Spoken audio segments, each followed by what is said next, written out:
Thanks. All right, thanks for having me, everyone. I can kind of see your faces in the audience a little bit. So I'd like to thank my co-authors, Tony, Jody, and Challen for helping out with this. This is work that I've been doing as part of the LEADER team, and also it's related to LRO Crater too.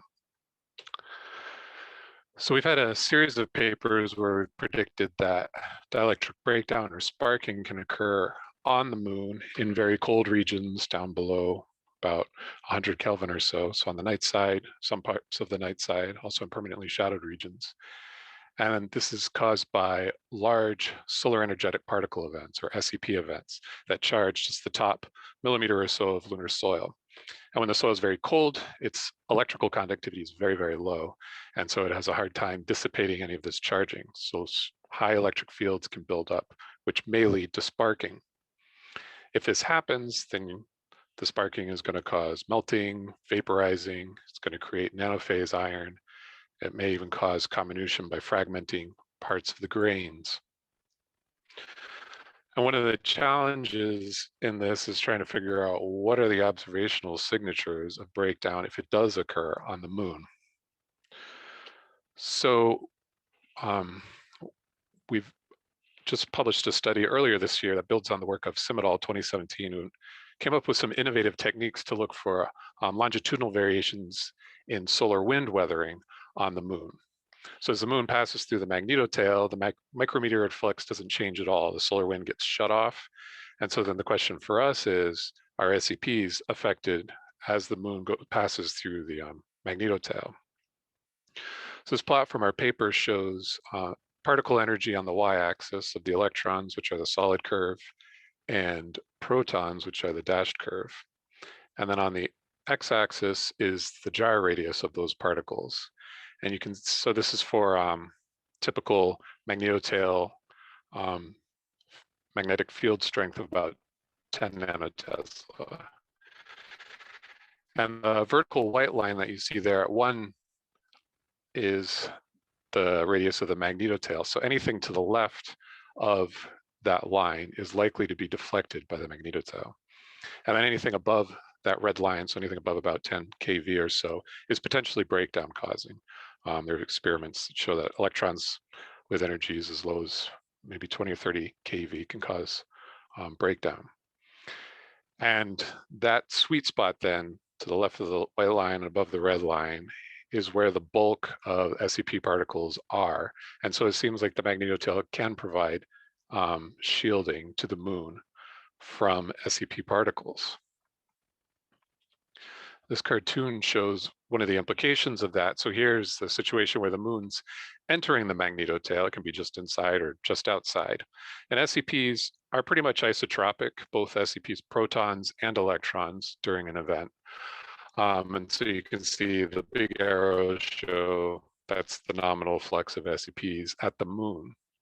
But then coming from the magnetotail direction, there would be a reduced flux of SEPs. And so then on the night side, there's less of a chance for dielectric breakdown to occur. And I'm not saying that an SEP event happens every time the moon enters the tail. It's just if a big event were to happen, what would the situation look like at the moon? And then you can imagine the opposite would happen on the other side of the magnetotail when the moon is leaving. And so then based on this, we predict that there's reduced breakdown weathering near plus or minus 60 degrees longitude. And it would be just to the night side of those longitudes, depending on whether the moon is entering or leaving the magnetotail. And as we discussed in the paper, this is actually a really difficult thing to test. And at this point, we're not sure that it's possible. And I won't go into any more detail on that, but you can read the paper if you want to learn more about that. But again, drawing on Simidal's really innovative techniques, we've looked at what kinds of asymmetric weathering might happen on the moon. So if there's a crater that's facing the magnetotail in this orientation, so it would be near minus 75 degrees longitude when the moon is entering the tail, you can see that the eastern wall is exposed to the nominal flux of SEPs, whereas the western wall is exposed to the reduced flux of SEPs. So over time, as events occur, the eastern wall is going to experience more dielectric breakdown than the western wall. And then on the opposite side, as the moon is leaving the tail, whether it's just inside or just outside, the opposite is going to happen at a longitude of about 75 degrees. The western wall is going to experience more sparking than the eastern wall.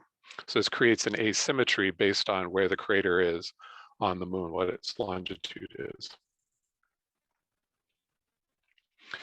So this figure here is from Sim et al, and it shows their predictions for the solar wind weathering and how that creates asymmetries and the amount of flux that reaches the eastern versus the western wall. So there's longitude there on the x-axis, and then the y-axis shows the ratio of the solar wind flux. So anything that has a positive value means that the western wall is more mature. If it's a negative value, the eastern wall is more mature, more exposed to the solar wind.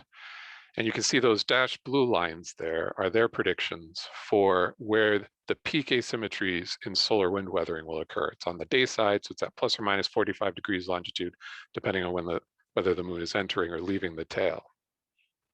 Dielectric breakdown weathering is on the night side. So if you use the same geometries that they use to derive their predictions, we would predict that breakdown asymmetries would occur at plus or minus 75 degrees longitude. So this plot now, the solar wind model output is down in the bottom left. And then you see 4 different proxies for optical maturity, again, from the Sim et al study. So at the top, you see a change in reflectance. Then there's the reddening, and then there's the iron band depth, and then optical maturity parameter. And you can see all of these proxies have similar trends to what the solar wind model outputs. But if you look at the specific peaks, it's really only the iron band depth that seems to somewhat match up with what's been predicted by the solar wind model. And the uncertainties are fairly large in all of these. You see the 1 sigma uncertainties in all these data sets. But then the breakdown predictions seem to capture more of the peaks in more of the proxies as well, suggesting that maybe dielectric breakdown weathering is contributing to asymmetric weathering on crater walls. So it seems like it is a night side process that's being affected by the magnetotail. As far as I know, breakdown weathering is the only thing that fits that bill. So this is evidence that the magnetotail does affect SEP-driven dielectric breakdown. And so investigations that are considering space weathering on the moon need to consider not just micrometeoroid weathering and solar wind weathering, but also consider whether or not dielectric breakdown might be involved. And we on the LEADER team have been developing some experiments to test this on a microscopic level. And we're also going to be investigating some of our ideas about magnetotail shielding with new crater observations that we have planned for LRO's new extended science mission. So stay tuned, we'll let you know what we find out. And I can take any questions if we've got time for that.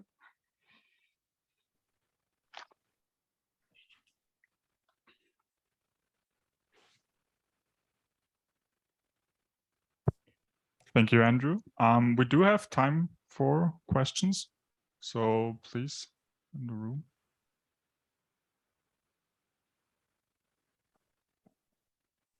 Hello, Deborah Lemang, Planetary Science Institute. So my question would be, now let's add a magnetic anomaly to this. How would that affect this particular process? Yeah, so we talked about it just briefly in a paper from last year.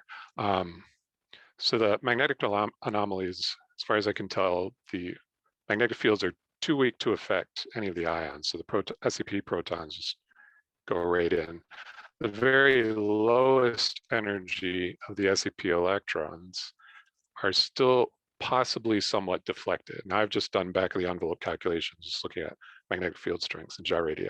So there is a possibility that dielectric breakdown weathering is slightly reduced in those regions. Thank you. Yep, you're welcome. Then Liam, we have time for one question from the chat. Yeah, so we've got a question from Michael Poston who said, "Hi Andrew, can you remind me what temperature dielectric breakdown really starts to kick in at?" Well, it really depends on the function of electrical conductivity with temperature, which has not been measured down to these scales. So that's a big open question. If you just extrapolate what's been done down to cryo temperatures, it seems like around 120 Kelvin or so is maybe you're starting to get into that sweet spot for dielectric breakdown. And then anything below that seems to have discharging timescales that are too long to prevent breakdown.